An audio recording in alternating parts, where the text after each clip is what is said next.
What? Sportsbiz Chat with DP and McGhee, the podcast where we take a sometimes irreverent, sometimes cynical, and yes, even a sometimes serious look at the business of sports. I'm your co-host, Tim McGhee. And I'm David Parro. Good top of the morning to you, David. Oh, crack was 90 in Ireland last week. Well, I could barely get you to, do Irish stuff when we were on last week while you were there, but now you've just, it's absorbed into you now even more, and you're ready to drop it. I love it. My favorite is Jesus, Mary, and Joseph and the wee donkey. Funny story, went in part to look up my mother's ancestry, came to find out that her grandfather, my great-grandfather, was born in the U.S. I had just assumed they were, Johnny-come-lately to the United States.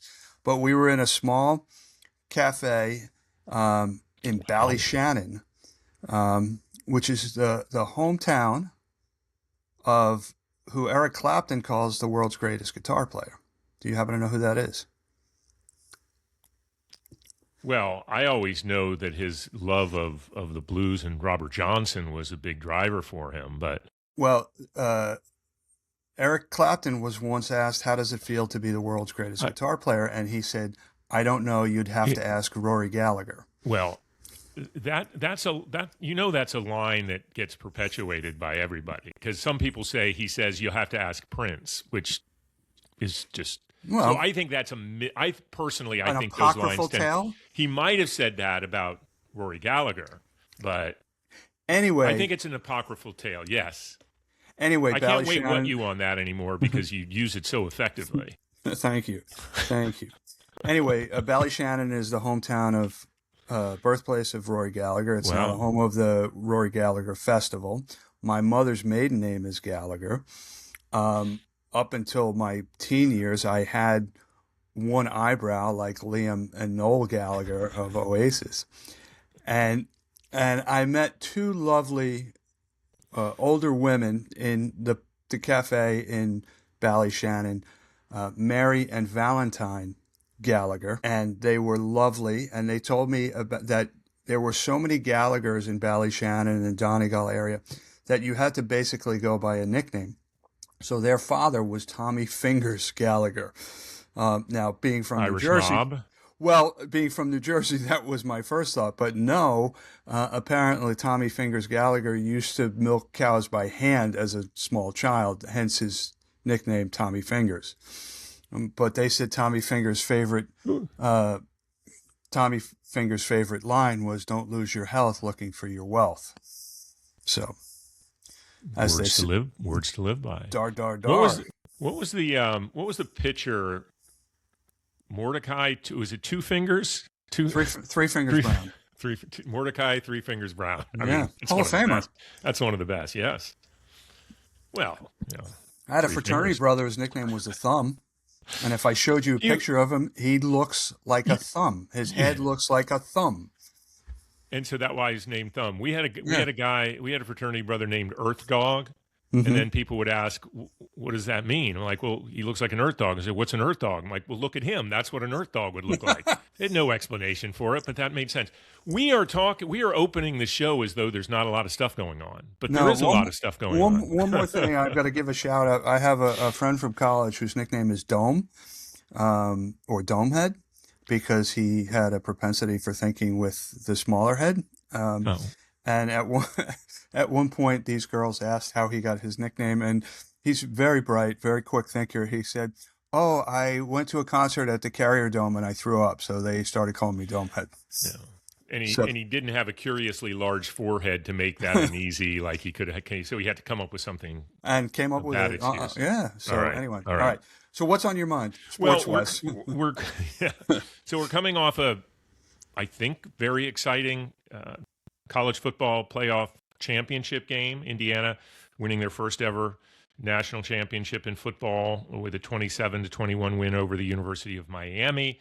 Miami, who eked out a spot into the college football playoffs, obviously proved their worth, gave Indiana a better game than everybody else in the playoffs seemed to, Yeah. and actually had a shot to win it without the Carson Beck interception on the last, or basically to end the game.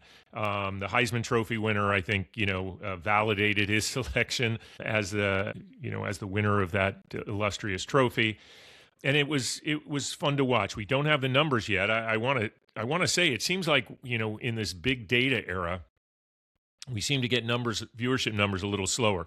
But I suspect that they'll be quite significant and substantial, and we'll look forward to reporting that. But it's just so funny. It's like we just had this great game and the culmination, and now we have a deadline looming later this week on the CFP deciding whether or not it expands to 14 or 16 teams or more. It seems like the SEC and Greg Sankey, want to make that even bigger. So I guess they can get everybody in from the SEC. And the Big Ten, being the other player on this. So, that'll be an interesting thing to watch. We wake up to, read a FOS story on Duke suing their quarterback who basically had opted out after agreeing to stay. And that's a whole trend that I think we're going to see now in this era of transfer portal, NIL, et cetera, and the guarantees that these schools are making. Interesting. The thought is that he was all set to go, and with Carson Beck, I guess finally leaving after 15 to 17 years of playing college ball. I think he wanted to make sure that his son was prepared to take the reins. I say this hyperbolically. Well, let me go back, and Miami played a good game. Miami are still the convicts. Carson Beck refusing to shake hands after the game. The one kid on Miami punching the Indiana player after the game. Just very unsportsmanlike conduct on the part of some Miami players. It's disappointing. The only thing I'll say on that is I don't know what precipitated that. I'm not justifying what he did. I do know that, and that was Fletcher, the running back who had a great game. He did go out of his way to make sure that he spent some time with Mendoza after the game. But I'm not saying at all that anything he did was right, was justified in any way. But I would like to know what happened to lead up to that. That's all. That's all I'm saying. I'm not to justify anything that he did. True. It was ridiculous. True. But let's go back to this kid, Darian Mensah. I think that's how you say his last name, from Duke. Yep. I say this hyperbolically, but this is a sign of the apocalypse. Oh, man. In college football. No, it is. It's a very bad development. First of all, how can this kid come back to Duke, right, with that sort of animosity between the two parties? But, Carson Beck played 6 years, went to different schools. This kid, he signs an NIL deal, Mensah, and then he wants to leave the school after he just signed this contract. They've got to put a stop to this nonsense in the transfer portal. Yeah. I think, if you go back to, I remember what Rick Jones said when we had him on the show. You get two transfers. You get one as an undergraduate, and then if you have eligibility as a graduate student, you get a second one. Period. Done. End of story. Well, it is interesting because at least what I've heard, and I didn't see this as part of the story that really came out today, is that the school that he's suspected of wanting to go to with a big guarantee is Miami. This is just adding more and more on to this idea that for people like you and me that feel that players should have had the right to be compensated and they're now being compensated, that this is just throwing everything so ridiculous that the ability to appreciate the difference of college football versus pro is just by the day slipping away. So it's not just because it's about money. We know there's big money in college athletics. But all of this stuff and the suits and the agents and it really is getting ridiculous. Now, we haven't even talked about the fact that this story is coming out of Duke football. Like a Duke football quarterback is that in demand. They were the ACC champions with 9 wins, 5 losses. Right. And it's not like they're in obviously, their basketball program is historically great. Their football program is not. They happen to be able to beat Virginia in the conference championship, which opened up the window for Miami to even get in. So that part was good, I guess. Yeah, but I mean, listen. And the guy is good. He is a good quarterback. in the Wake Forest game, which is the one Duke game I watched this year, he's quite good. Yeah, I mean, listen, Duke has had some decent quarterbacks. You know, Riley Leonard went from Duke to Notre Dame. Daniel Jones. Daniel Jones. Well, Dave Brown. Westfield's own Dave Brown. Well, it's interesting because the other big college story is in basketball side, and I don't think one of your predictions this year that we're going to see another big scandal, and it's going to be in the prediction market side. But what we saw last week was an indictment of the classic old school point shaving scandal in basketball. It's almost quaint. It's almost quaint, other than the fact that they're betting overs and unders on halves.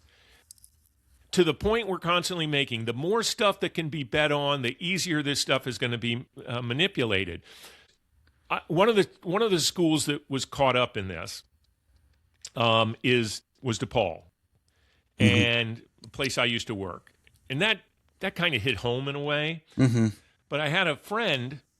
He's actually the friend that hooked us up with Josh Altman.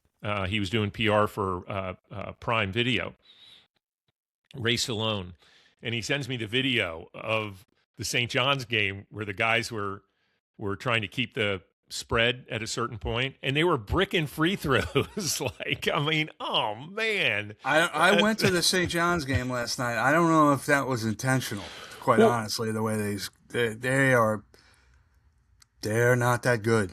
But this goes back to the 2023-24 season and 2024-25 season. So it's not anything that was happening this year. But 17 Division I teams, according to the indictment, fixed and attempted to fix over 29 games. A number of players are involved. 26 people were indicted, former and current college basketball players, and involved, like I said, in a number of schools, with DePaul being one of the most prominent because they play in the Big East. So, and the amounts were staggering. That's what's unbelievable. $458,000 for North Carolina A&T to lose against Towson. $424 on Kent State to cover a first half spread versus Buffalo. Schools like that, with that, someone finding those avenues, thinking, I guess, that these aren't things that will be able to get picked up. You use an interesting word. It's kind of quaint by today's betting standards, but it adds those, spread bets on halves that just, I think, make it, it's scary what could be coming down. And I have to tell you, I see a drop in the NFL now, or college, and I start wondering. Yeah.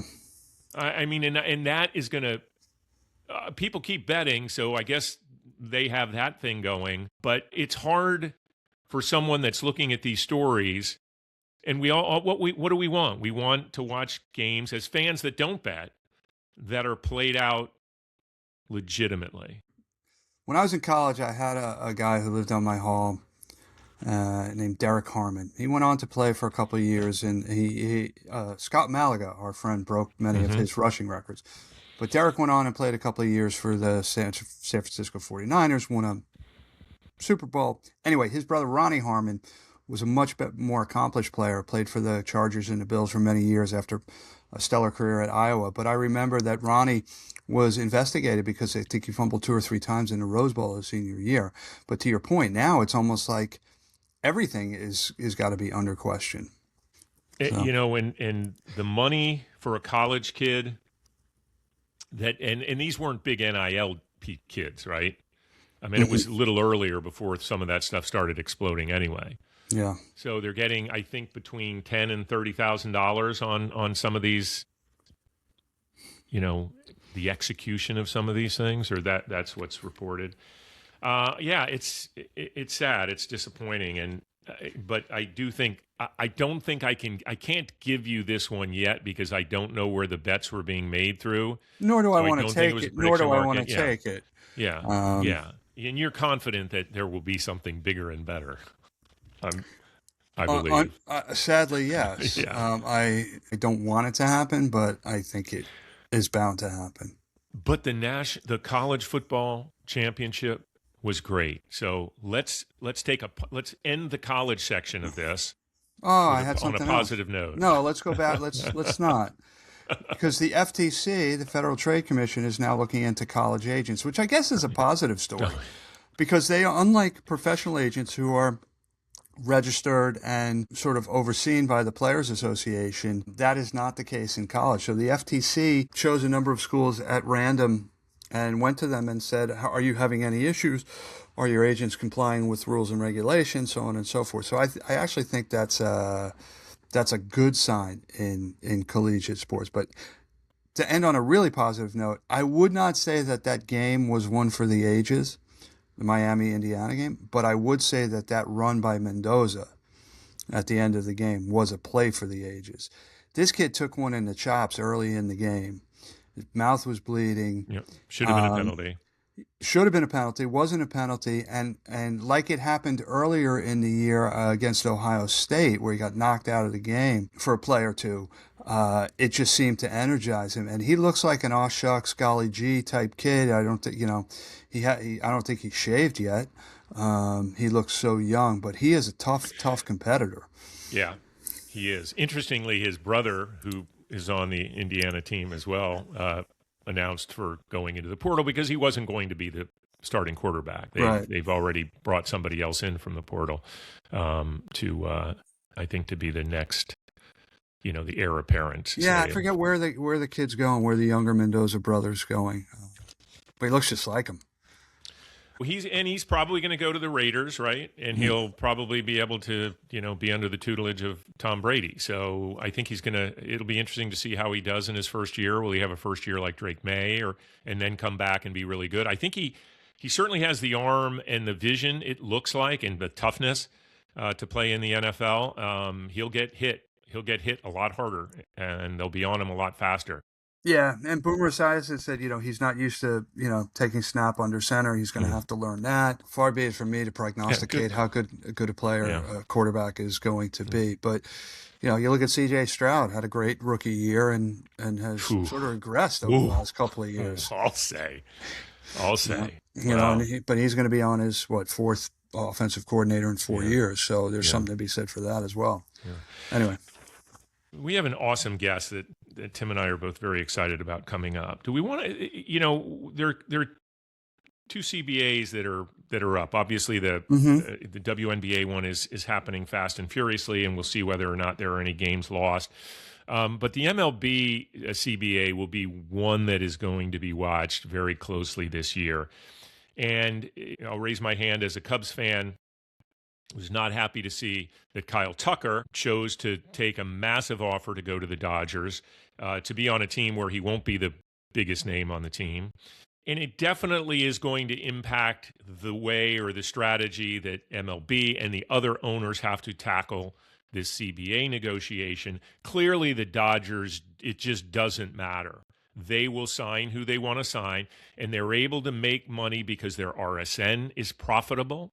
They have sponsorship coming in from other places. Their popularity in Japan because of Ohtani is massive. And they have the money. I mean, they have big money. So they aren't in any hurry to stop spending to build a team that will be the absolute prohibitive favorite going into the season to win a third straight World Series. Yeah, it reminds me of the Yankees of the 70s and early 80s, where George Steinbrenner just spent money without any regard for profitability or financial or fiscal responsibility. I was having this conversation with a couple of friends of mine the other day, including Dome, who is a huge baseball fan, huge Red Sox fan. But anyway, there's two schools of thought here. The one school of thought is that there's going to be a salary cap, but there will be some sort of grandfathering that will protect the Dodgers from all of this. Because Kyle Tucker, a 4-year, $240 million contract, which is crazy if you think about that, $60 million a year for this kid. The other school of thought is, and there hasn't been a lot of free agent activity this offseason. So the other school of thought is these guys are holding their powder dry and they're going to work very hard to get a salary cap. One of the predictions I had was that there will be a work stoppage in baseball. This signing of Kyle Tucker does not make that any less likely. Yeah, I think the signing at that number, my view is it makes a salary cap more necessary, a hard cap at the top. But it also makes it tougher because if I'm now the mid-ranked player that has a future of going there, why all of a sudden am I going to get penalized? So the Dodgers can get protected, but then what about other people going other places? Your comparison to the Yankees is an interesting one. I would say that Mark Walters and the Dodgers and, Guggenheim that owns the Dodgers has been a little smarter fiscally than others because they have a stadium that's printing money. They were the first team to go over $4 million, I think. That sponsorship situation I mentioned, that RSN situation, which is unique by today's standards in Major League Baseball, they seem to have a lot more going for them. Now, are they? I haven't looked at the book, so I don't know, but they certainly aren't in any rush to be screaming that they need more fiscal responsibility because they're getting killed. I mentioned WNBA CBA and just wanted to kind of follow up why I thought that was interesting and I haven't seen the most recent numbers, but the first week of Unrivaled this year after this really surprisingly with great PR and fanfare numbers last year, they did really well, are not going well. Their numbers have shrunk quite a bit in terms of viewership. They got Paige Beckers playing, but there are a lot of people not playing this year. Of course, Caitlin Clark didn't go there. Angel Reese isn't playing this year. 𝗙𝗵𝗺 𝗀𝗵𝗺, who is one of the owners and founders of Unrivaled, is not playing due to injury. First opening weekend, way down. So I bring it up because one of the thoughts is that the WNBA had to somewhat worry about what that could mean. Does this then put them back in better shape against the players, while the players would have loved to see how popular we are on the wherever we play?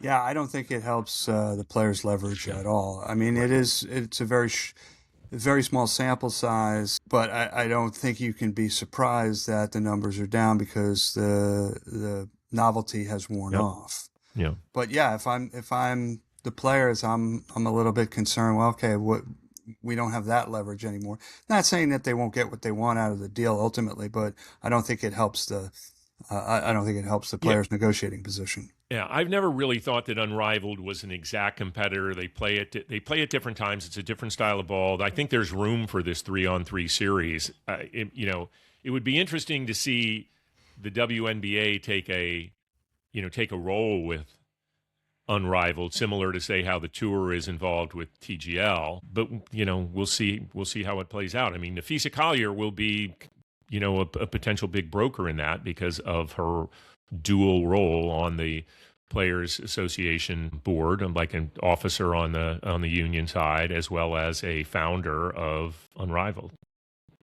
Yeah. I think we had talked about this at some point, that it would have been fairly easy for Unrivaled to pivot, expand into a 5v5 format. But again, that easy as in you're not changing the venues, you're not changing the fundamental aspect of the league and so forth. But again, now if you're an investor, you're thinking, well, do I want to sink money into something that's not necessarily going to grow? Yeah.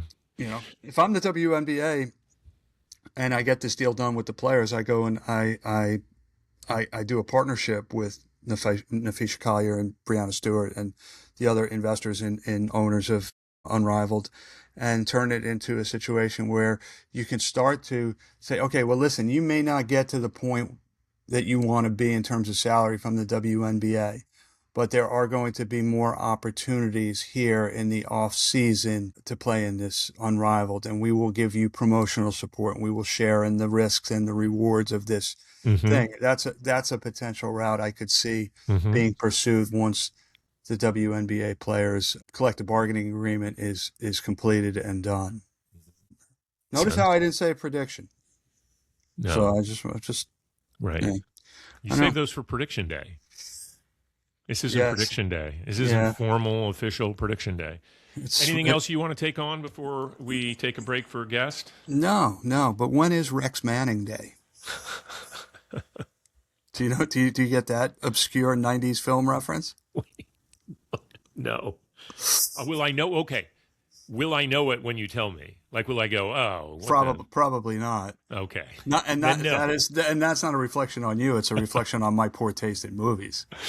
Empire Records, starring a very young Liv Tyler, Renee Zellweger, Rory Cochrane, who was great in the movie, Anthony LaPaglia, Debbie Mazar. You are seriously like an IMDb, whiz. I thought I knew movies and I know some references on that stuff, but you go so far down the cast list every time you reference a movie. It's wonderful. Yeah, no, what's the movie called? It's called Empire Records. It's about an independent record store in Delaware, I believe, and it's one day in the life of this record store, and it happens to be Rex Manning Day. Oh, and Rex Manning Day is actually April 8th. Interesting. I did not know that, so we're going to have to... we're going to honor that on our April shows. Yeah. All right. This is winding weird spots. Yeah, this is as good a time as any to take a break. Be right All back. right. We'll be back. It's time for our guest. So I honestly feel we have the perfect first guest for season 5. There are people in this business that we look up to. There are people in this business that we consider good friends. There are people that we have respectfully competed against. There are people that leave a legacy that lasts, but there is a very small number of people that fit every one of those descriptions, and even fewer that fit them all while remaining humble and kind to everyone. Mike Reisman is such a person, founding principal of Velocity, Team Epic, and MKTG. Mike is a sports marketing leader that so many of us have felt fortunate to know during our careers, along with Dave Grant, Alex Neroth, and Bob Wilhelmy. Mike led shops that built long-term client relationships that were the envy of the sports marketing agency business, truly the envy. I know I was always envious of that, while developing some amazing talent along the way. Now, I'm going to stop there before it just sounds like I'm completely blowing smoke up his ass and say, Mike, welcome to Wait, What? Well, thank you. I'm very flattered by that. It's really great to see you guys. And if this is going to have to be a mutual admiration society for just a moment, what you guys do on What? Wait? Or is it Wait, What? I always forget. It's been amazing. 5 seasons in, I think. And it's smart and it's pithy and it's funny and it's, you guys have so much knowledge stored and it's I think it's a great service to the industry and to your listeners. And I too have enjoyed working with you guys and competing. And of course, Tim was a client for quite a long time during the AT&T days. I have to say, I've heard that sometimes when somebody says great question, Pero gets the credit more often than not. But I can tell you from having worked for Tim as my client, he asks lots of tough questions, which I hope are not equalized today. I hope they're easy questions. But I do have to say one thing, if I may. Yeah. First, I'm sorry about the Bears, Dave. That was a very, very emotional roller coaster the last 2 minutes for you, I'm sure, on Sunday.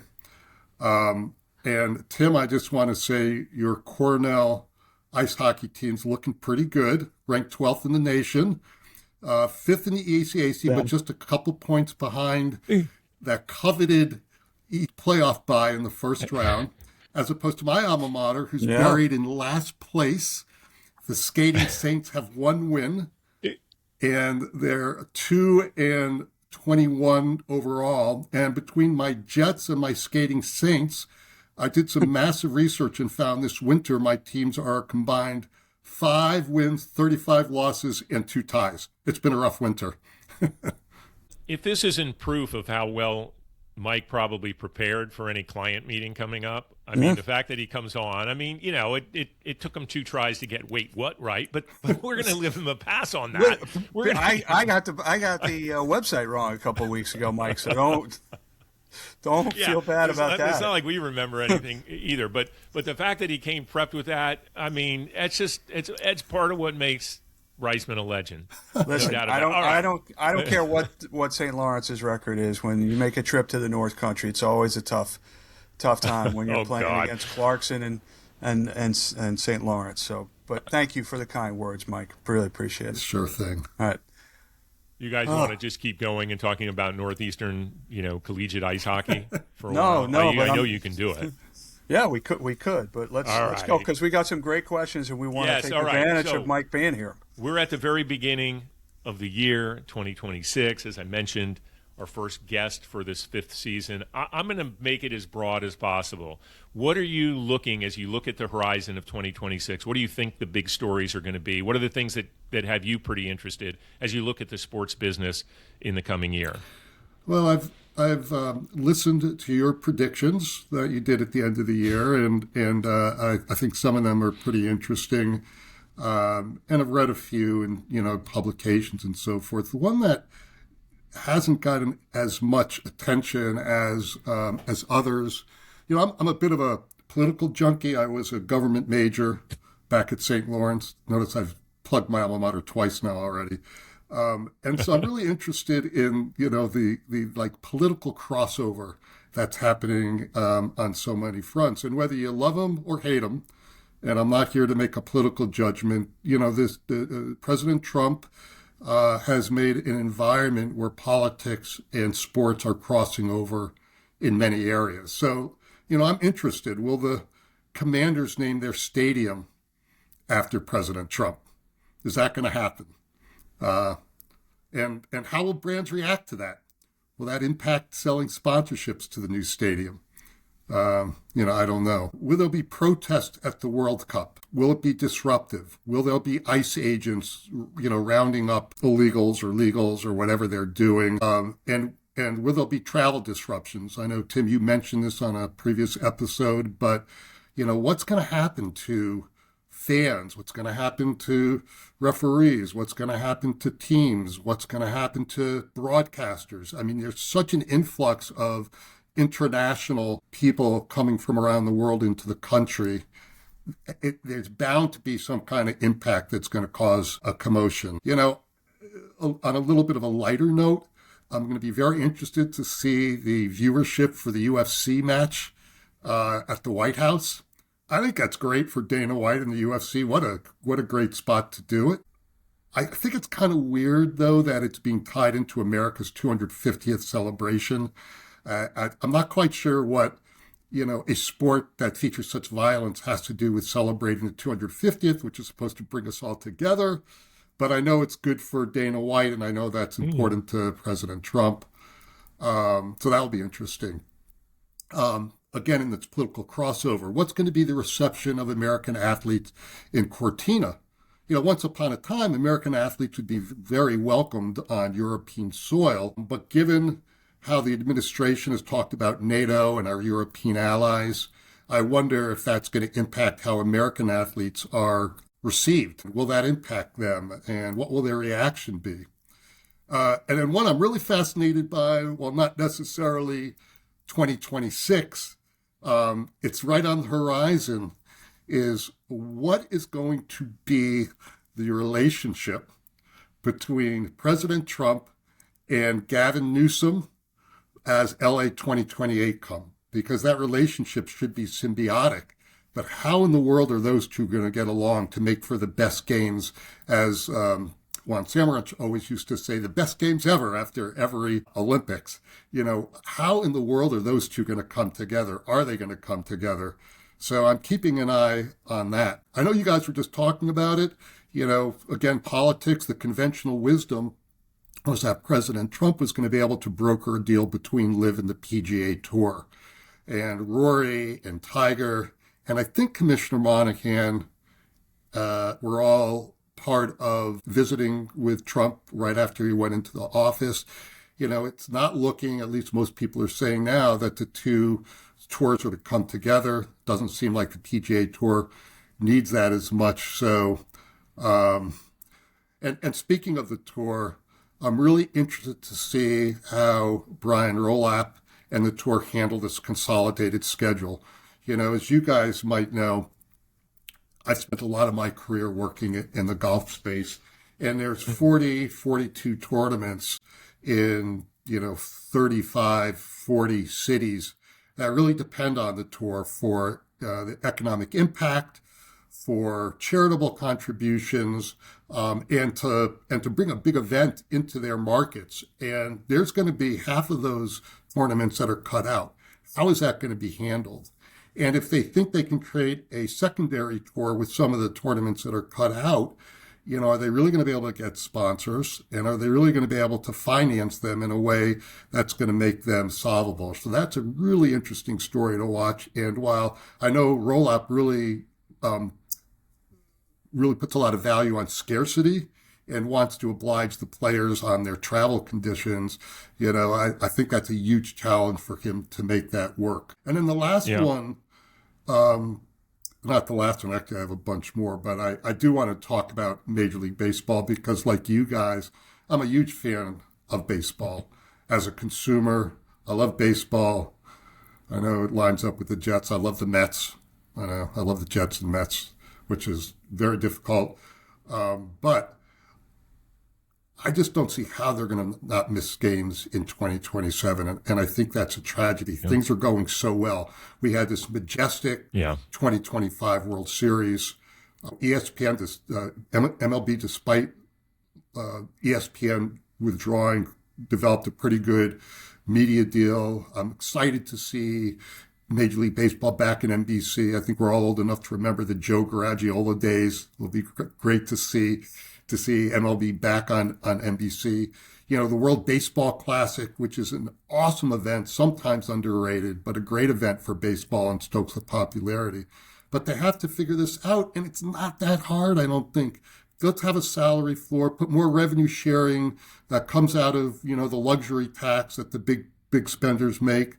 And for God's sakes, make sure deferred payments count against the average annual, salary equation.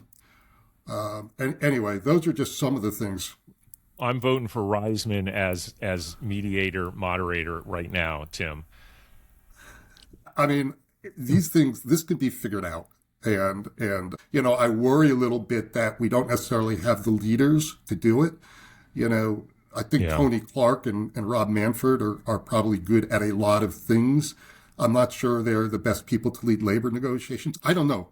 I just worry about it. I don't know if that's true or not, but if those two can't get together and lead their negotiating teams to find a solution, they are going to have to be leaders in making this happen. So I have some concern about that. By the way, another fascinating story, if I may, and you can cut me off if you want on this question, but I thought about a few things. One is, I think what's happening with flag football is amazing. Like what the NFL has put into it. It's not an accident. They're concerned about, injuries, head injuries and damage done. And it gives an outlet to so many other people, so many other boys who want to avoid contact. And of course, it brings so many women into the game in a way that, is happening that only the NFL can do. And of course, the continued growth of women's sports. I heard Sarah Cummins the other day. One of the great things about the boom of women's sports is bringing so many smart and energetic and passionate female executives into leadership that bring a new way to look at sports and a new way to engage the consumer that I think is really helping the women's sports boom. And the last one on my list, if I may, and Dave, you and I were texting about this yesterday, is I'm always interested to see what Red Bull does.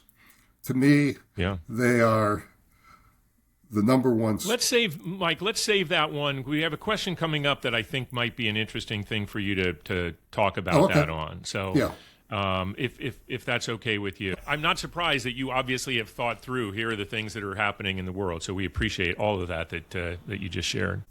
Point of clarification, Rob Manfred was an industrial and labor relations major at Cornell University. So I always try to get that in when I can. But anyway, be that as it may, Mike, let's drill down a little bit and talk about the agency business. You obviously, your career in that, but with consolidation, with private equity making investments, with AI, all of these things being part of the mix now, what shifts do you see in the future for the sports marketing agency model? Well, it's been a increasing magnet for private equity, as we all know. Most recently, Goldman Sachs investing $1 billion in Excel, which is really a great agency that's grown significantly. We know Playfly has the investment, not only from their original investor, but a couple of others have come in, and CAA and Endeavor and so forth. I have to say the $1 billion investments are a bit over my pay grade in terms of totally how to assess it. But obviously it gives the companies capital for, more investment, more acquisitions, more diversification. And I think it's, really critical. What's it do to the model? I can speak to it from, my piece of the world, or the piece of the world I was most involved with, which is the consulting segment, working with brands primarily and properties to help them make the most of their investments and to, help them engage with the consumers the best. And I think the additional capital that they have, if it's used wisely, is really critical, to increase the technology capabilities for those agencies serving brands and properties. The agencies are really needing to be competing, are needing to invest in technology stacks that allow them to personalize experiences. And those personalized experiences are critical to success. It's what consumers really expect these days. The first person data that technology allows is really important to getting the best consumer insight, which leads to the best sponsorship campaigns.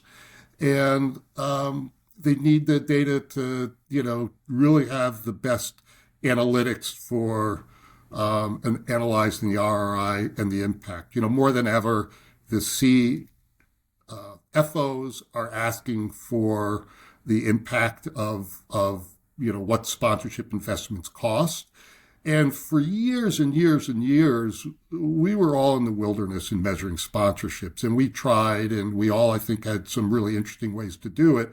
But it has become more sophisticated, and this technology investments will help to do that. And then, there's, when you really get into how it helps to develop campaigns and promotional programs, it's about hyper-targeting. It's real-time insights into behavior and sentiment that makes programs truly personalized. It's about predictive analytics. It's about immersive experiences. And I think the best agencies will turn that consumer intention that they gain through this technology, will turn attention into earnings. And sans that investment, I think you're going to go out of business, or you're going to be on the fringes. So for me, to kind of answer the question in a synthesized way, the agency model is being made more sophisticated through these investments from TE and the technology that it creates. What worries me is that these investments put such an emphasis on profit. And when you think about the economic models, it puts an emphasis on profits perhaps more than top line revenue. And that can have a tendency to erode creativity.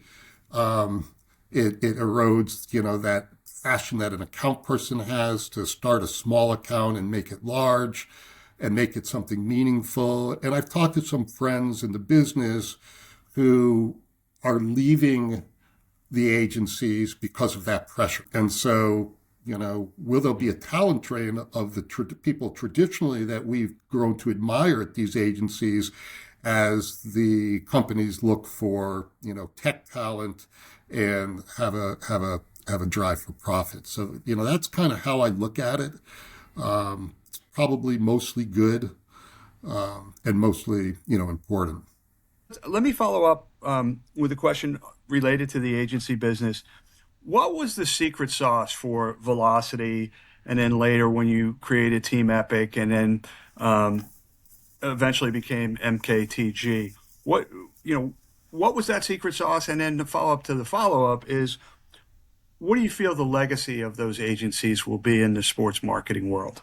Thanks for asking that question. One of the things as we get older, we have time to reflect on, what we've done. And when you're in the middle of doing it, you don't really relish it or cherish it. But, mostly, like in many things, it's the secret sauce is about the people.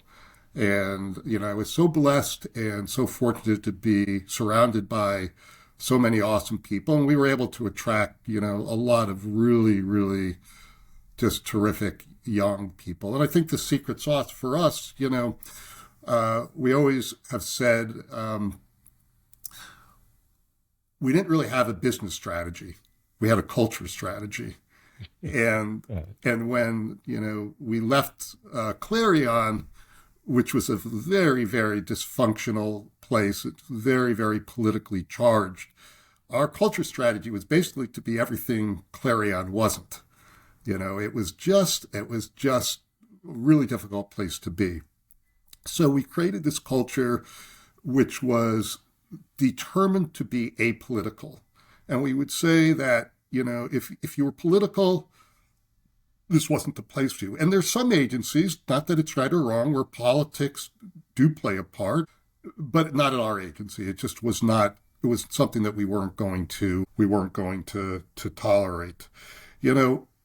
It's been interesting to watch some of the coaches this couple of weeks that have been fired, guys like Tomlin and Harbaugh, Sean McDermott, of course, Andy Reid is still in there. I think every one of them talked about establishing a culture. And if you look at organizations, and I know recently you had Ted Dalton from the Celtics and Dave Alpern from Joe Gibbs Racing, from the top down, those companies have established a culture. But then it's bottom up. It's people who, you can't force a culture. It's people who embrace the culture. And we did build a bottom up culture. We hired people in internships with every intern we hired in our training program, we hired with an eye of bringing them on full time.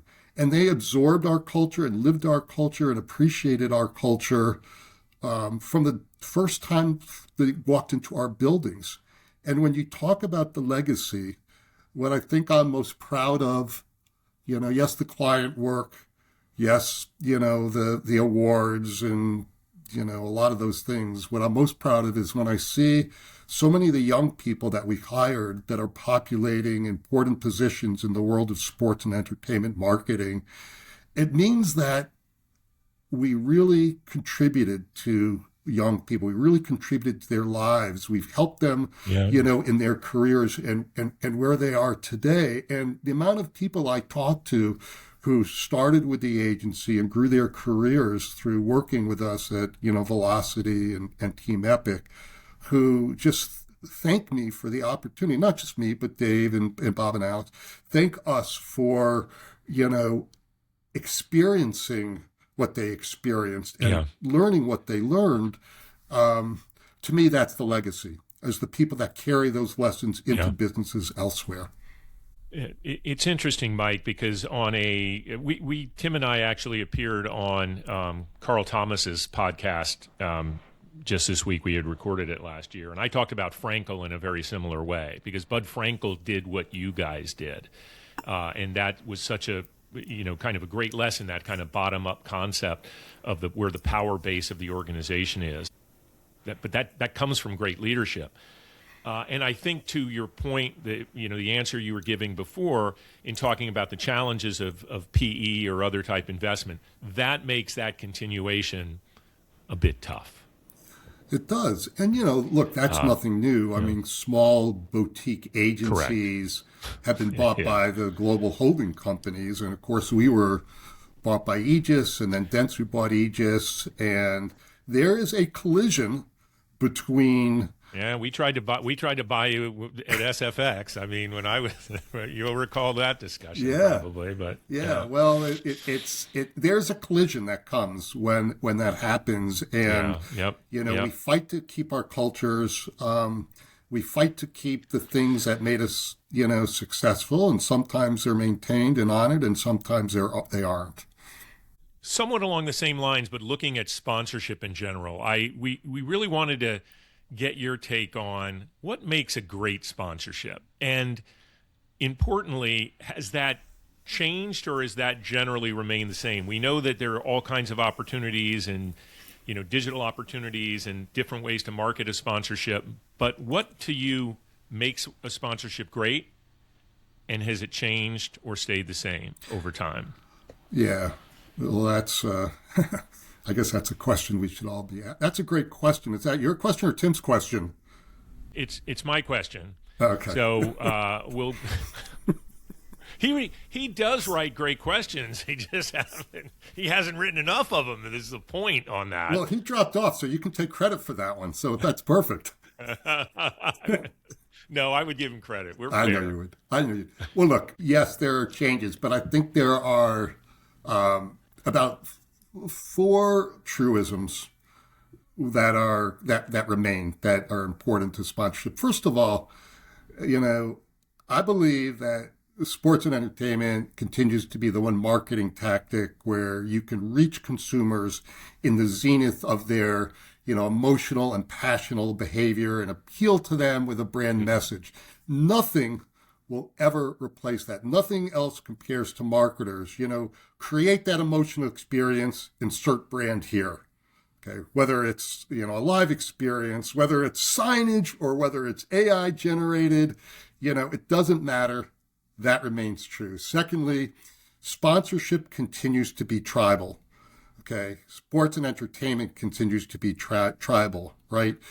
We root with our friends and our family and like-minded people, and we root for teams and athletes with like-minded people. We jump for joy. We cry. We hug strangers at stadiums. We do high fives with people we never in a million years would have, done that with, at stadiums, at bars, at watch parties. And that tribal nature that we have, I just, not to keep going back to my fandom, but Jets Nation. I mean, we're a tribe, right? We commiserate, we empathize, and we surround ourselves, like I say, with like-minded people. So that never goes away. There's an old adage, nobody reads advertising. People read what interests them. Sometimes what interests them is an ad. People are drawn to what entertainments, and brands need to capture their attention with things that are entertaining, and consumers expect brands to be entertaining. This was true in the Mad Men era. This was true in the digital era. This is true in the so-called algorithmic era, and it's always going to be true. And I think the 4th truism is sometimes simple is better. And I'm always think of the brainstorm we had many years ago, I think 15, 18 years ago now, where we came up with the campaign for FedEx's new NFL sponsorship called the Air and Ground campaign. We had a young guy who now is in Consulting Excel named Joe Zajac, who after days of brainstorming came up with this idea of FedEx Air and Ground. It's the essence of the FedEx brand. And by the way, at that time, they really needed to elevate their ground transportation capabilities because they were getting their asses kicked by UPS. And it's the very essence of the NFL with the air game and the ground game. That campaign has endured and is still the basis of FedEx's NFL promotions, what it is 18 years later. And it was so simple, but it has so many creative spin-offs that simplicity, is still very much. So those are constants. There's nothing new here. But then, what's changed? And you guys know that personalization is taking center stage and AI is changing everything other than the truisms I mentioned. And AI is so important to how we're looking at sponsorship campaigns. It's changing sports marketing. It's changing fan engagement. AI enables real-time adaptive personalization at scales. AI allows us to, personalize content, timing, offers, interactions that are offered to individual fans. And it's in this context that we're tapping into fan behavior in new, different, and effective ways that drive purchase, that drive retention, that drives, really new, different, and very individual relationships that brands are having with consumers. And again, if you take that and tap it into those truisms, it becomes a very powerful marketing mechanism. So that's, I guess, what I see is changing. Not to cut you off, but you started talking about Red Bull, and I did cut you off. I've always felt like Red Bull, from a branding standpoint, just nails it every time. But I wanted to get your perspective on why they're such a I have to watch this type of sponsor. Well, their innovation, if there's an 11 on a scale of 1 to 10, they're an 11. And they have done such a good job of tying the very essence of the Red Bull brand, this, nascent energy drink that has energized an entire generation, and put it into bespoke sports that are about the adrenaline rush, right? I mean, hopefully the listeners have Googled, some of the crazy sports that Red Bull has created. One of my favorite ones was a few years ago. They did downhill speed skating, where they created downhill ramps in, for instance, down in Montreal, and it was like a curved snake ramp where these speed skaters were going, 100 miles an hour. The one that I just looked at the other day, and if you don't do anything else from this podcast, Google the Red Bull. I think it's the Red Bull Rampage. This is completely nuts. They go on to out to Mount Zion in Utah, and they create on these cliffs this downhill cycling off these massive jumps. And if you are part of the Red Bull generation, you are watching this and you are enjoying this, and you know exactly what I'm talking about. And it so fits the brand, and it's so perfect for the brand. I've always also loved that, and you can get great borrowed equity from another property, and you've obviously done a lot of those type of sponsorships, properties that fit the brand. But their ability to so consistently create and own, so it just right out of the box this is Red Bull, is incredible. We were going to talk a little about World Cup and Olympics, but I think we covered a little of that in the upfront. I want to give you an opportunity, Mike, to talk about anything that you have going on or have been working on. We know that you've had some big involvement with 𝗖𝗿𝗄𝗏 250. And I wanted you to talk about, all of those projects, and also, if you're inclined to, anything that you're doing on behalf of your late wife, Liz. And I know you've committed a lot of time and energy and commitment to some of her memory, especially within music education. So floor is yours to chat about things you're working on and are passionate about right now. Yeah, no, I appreciate it, Dave. And I guess I'll choose to speak about Liz. Thank you for giving me that opportunity. So for those who don't know, my wife passed in now 2019. And amongst other things, she was a sports marketing writer. In fact, when I first went on our first date, I'm thinking, well, maybe I can get her to write about our sports marketing agency. And if it turned into romance, great. She was the sports marketing and television writer at that time for the National Sports Daily, if you remember that great publication. And the next day, the National went out of business. So I was stuck with a out-of-work sports marketing journalist. And later, she wrote a lot of sports business for Smart Money and for Forbes and launched Golf Digest Woman.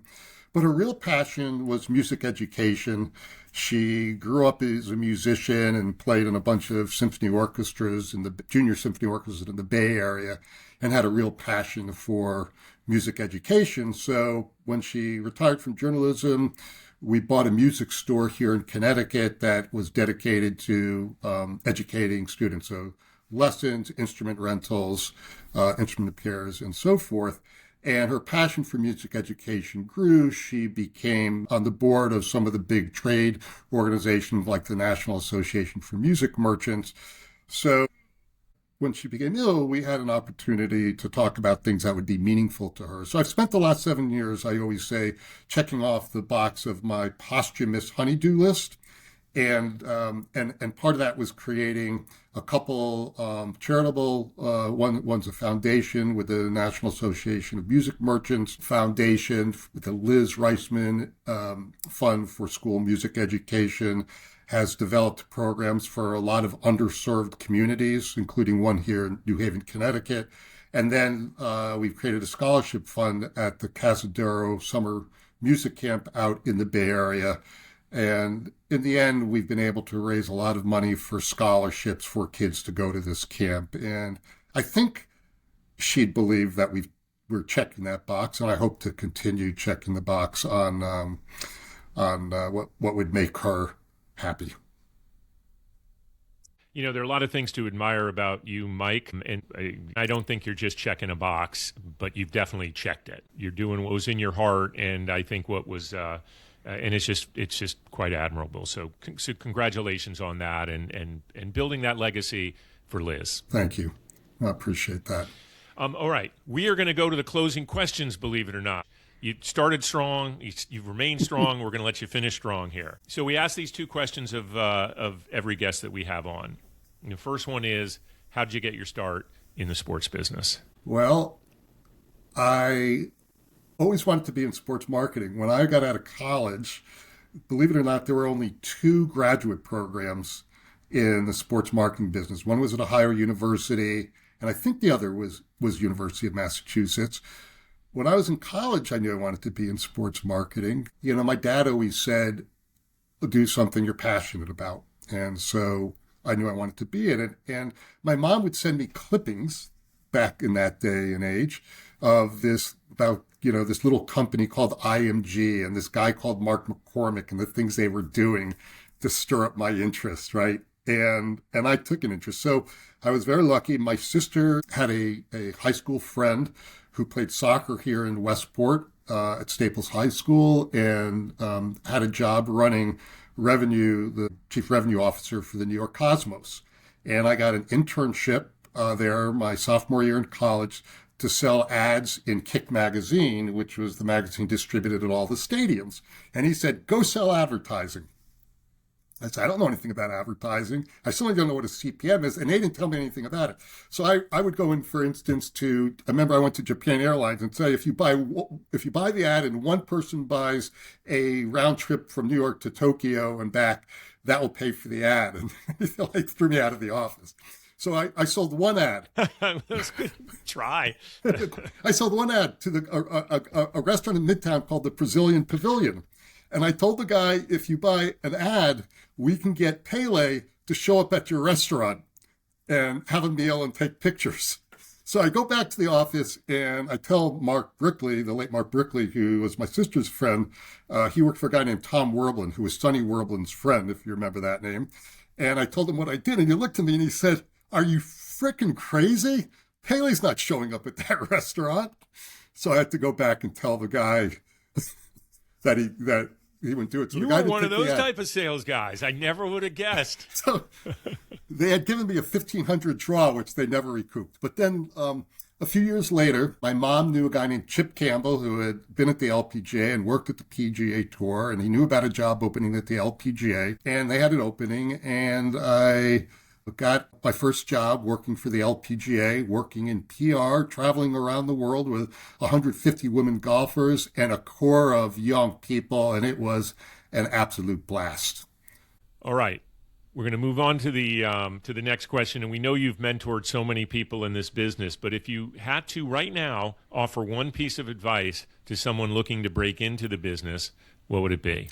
Well, I think it's initiative and differentiation. Look, I at the risk of taking too much time, and I'm sorry, Dave, you guys absolutely, I think, should develop a whole package of all of your guests that have come together and publish them, sell them to Teamwork and Buffy, or find a way, because there's been so much great advice given. and put them all together into a package. Do something with it, because you've gotten so much wisdom, and certainly the wisdom that you have to show initiative. Go out there, volunteer, get involved with local running events, golf events, tennis events. Do something that do many things that show the person that you're interviewing with that you've taken the initiative, that you want this more than you want anything else. Okay, that's really important. But I think what's even more important is differentiate yourself. It starts with being responsive. I can't tell you the amount of people that I talk to on a networking basis that don't even have the common courtesy of sending a thank you note. Okay, so it starts with just having common sense courtesy, say thank you, be appreciative. But after that, if you have the chance to network with somebody, by all means, stay in touch with them. Find a way to differentiate. There are millions of people like you looking for a job. So what are you going to do to stay front of mind? And I always advise young people, find ways to have contextual relevance. When you've networked with somebody, write down some things that you think were interesting to the person that you've talked to, and send follow-up articles, follow-up thoughts, follow-up ideas. If you get another internship, if you get your first job, send them a note, tell them what you're up to. Send them a Happy New Year's note, tell them a Happy Holidays note, but stay top of mind. Follow up, follow up, follow up, because guess what? They're probably going to forget you from that one time you've networked, okay? And I'll tell you, there's a young man who I introduced to CAA. He got a summer internship. There's never been a young man that has been more consistently following up with me and with his CAA contact than he has. And guess what? He graduates from Fordham in May, and CAA has hired him into a full-time position this summer.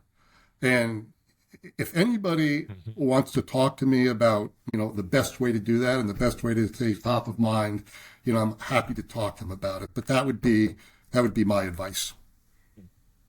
Yeah, that's great, Mike. Thank you for that. We have gotten some amazing advice, but we always love the personal and the kind of the actual experience that someone gives, because there's always a slightly different take on it that becomes very unique. So we do appreciate it. And thank you for spending time on this. As Tim mentioned earlier, we were both very, very excited for this discussion, because you're someone that we've both known for a while and truly respected and admired. So thanks for spending some time with us. Well, DP, it's so great to see you, and it was good to see Tim, and I thank you for having me on What Wait or Wait What? Or Thanks. I have to do that.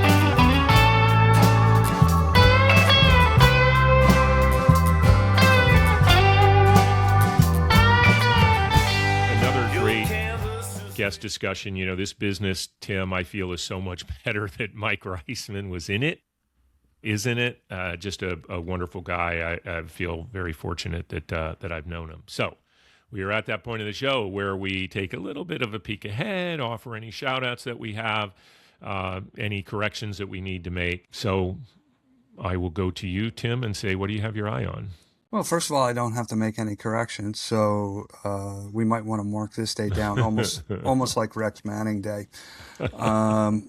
What am I looking forward to? Another round of great football playoffs in the NFL, the conference championship games this weekend. I'll be back for that.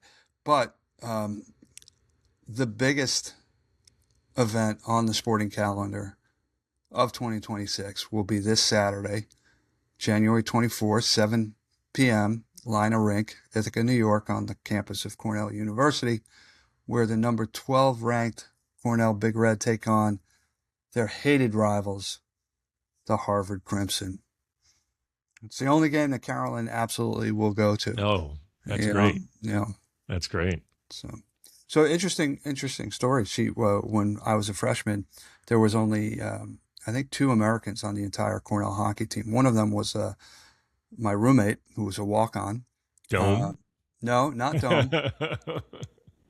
Leo Landers. And the other one was a guy that Carolyn was dating at the time. Dome. Wow. Oh gosh. Yeah, of Cornell sounds like it was a Peyton place. I think that, and especially with having someone that's, as much of a star in this business as seen as Mike Reisman on the show, I did want to give a shout out to another massive luminary that we lost recently in this business. And I did not know this gentleman, Frank Craighill, passed away. Frank, for those of you that don't know, was one of the original founders of ProServe, along with Donald Dell and Lee Fentress, Ray Benton. And he went on then to form Advantage International with Lee and Ray. And then, of course, Advantage International became Octagon. So there are a lot of kind of intertwined pieces here. But Frank was one of the legends, supposedly just one of the kindest, best mentors, would listener type of guy. So I wish I had met him and had a chance to actually work with him. But so many great things always said about him. Also, a story that I think we need to watch is yesterday. We're recording this on a Wednesday, and it'll be released on a Thursday. But yesterday, meaning Tuesday, LIV announced, and Phil Mickelson's team announced, the signing of the reigning NCAA champion, Michael Losasso, to play on LIV, giving up his final season of eligibility at Ole Miss.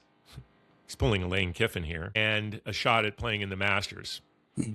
Now, I think what we're about to see, and this is an interesting salvo because they're playing it up really big, because this is a top U.S. golfer moving over to LIV to sign for money. I don't know what the contract is. We haven't seen that. I've tried to find that. But it's a bit of a salvo following the Brooks Koepka announcement recently that we've talked about.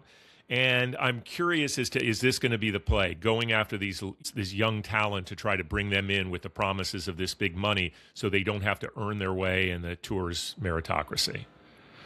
Yeah, it'll be interesting to see. I hate to sound like that old guy, right? This generation. But this generation of new golfers doesn't have the same sort of affinity for, connection to, desire to be part of the PGA Tour necessarily, if there are other options. They've grown up in a world with, different options for people to play in sports. Yeah. But the point is they're going to have to respond in a way, at least, to think about what they're offering to these younger players. I would have thought that the Masters exemption and being able to play in that might have been a draw for someone. And golf is that way, as is in sports. All sports is. Do you want to be the best, or do you want to take advantage of the money that you have? And I'm not saying either one is wrong. I get it. But an interesting story to follow to see where they will end up going. Listen, what the tour may respond. Yeah, if some of these kids sign with LIV and make more money guaranteed than they probably or potentially would make on the tour, especially in the early years, then that sets them up with a lot more flexibility as they move on in their career, because they've got that financial security that they might not otherwise have had. If you're one of the lower ranked guys in the PGA Tour, you're barely breaking even after travel and paying your caddies and your agents and all that stuff. So if you're making this kind of money in LIV, regardless of what your long-term future with LIV is, you can have that flexibility, like I said, going forward. So let's bring this show to a close. Once again, huge thanks to Mike Reisman for providing his valuable perspective on a whole range of subjects. Tim, thank you for another lively discussion. And, of course, mostly thank all of you for spending a little time with us each week. We don't want to sound needy, but remember to hit those follow or subscribe buttons on Spotify, Apple, YouTube, etc. You can also see more content and links at dpandmcgee.com. So with that, I'm DP. He's McGhee. We'll talk soon.